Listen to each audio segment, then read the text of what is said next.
The top killer accidentally lost his memory. After being taken in by someone, he unexpectedly became a chef. No matter what ingredient he touched, he could slice it as thin as a cicada's wing. Even an ordinary radish could become an artwork in his hands. His beautiful plating and excellent knife skills made the small sushi shop suddenly go viral. It became an online hotspot. No one knew that the man was actually the #1 assassin on the killer ranking. A few days earlier, he had just completed a mission and went to a bathhouse to wash off the blood. But he slipped on a bar of soap and suffered a severe concussion. When he woke up, he not only forgot his identity but also had no money. He was about to be kicked out of the hospital for unpaid fees. The female paramedic who brought him to the hospital saw how helpless he was and decided to help him again. She drove him to the address on his ID. But the moment they entered the room, they found trash everywhere and a horrible smell filling the air. Even though he had amnesia, his professional habits and obsessive instincts remained. He picked up a broom and a cloth and cleaned the house like he was completing a mission. The place became spotless. The next day, the woman visited him again. She saw how organized he was. Her sushi shop happened to need a kitchen helper, so she took him there to try.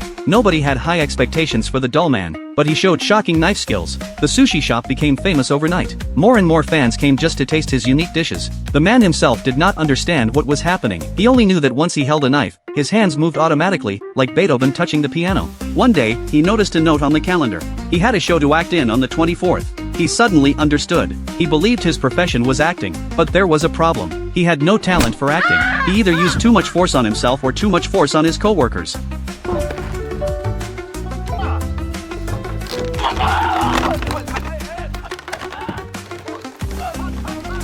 The director thought he was sabotaging the production and fired him on the spot. The man did not give up. He went from being an extra to barely being a background prop. His luck remained terrible.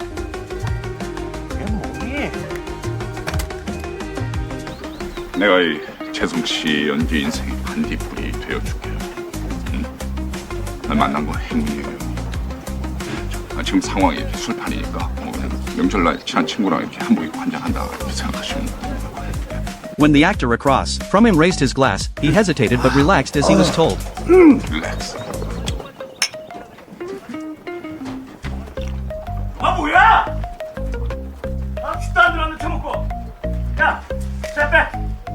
Back home, the man studied an actor's self-cultivation diligently. He returned to the crew and played a gangster henchman. With improved skills and his natural aura, he unexpectedly became popular online. The director gave him more scenes. He went from an unknown extra to the male lead. His life was getting better and better. But one day, a familiar song awakened his memory. He remembered the person who caused his amnesia. That man was the real extra. He had given the killer his ID and taken his keys. They had swapped identities. The man rushed back to his own home. He did not know that the other man had already caused huge trouble using his identity.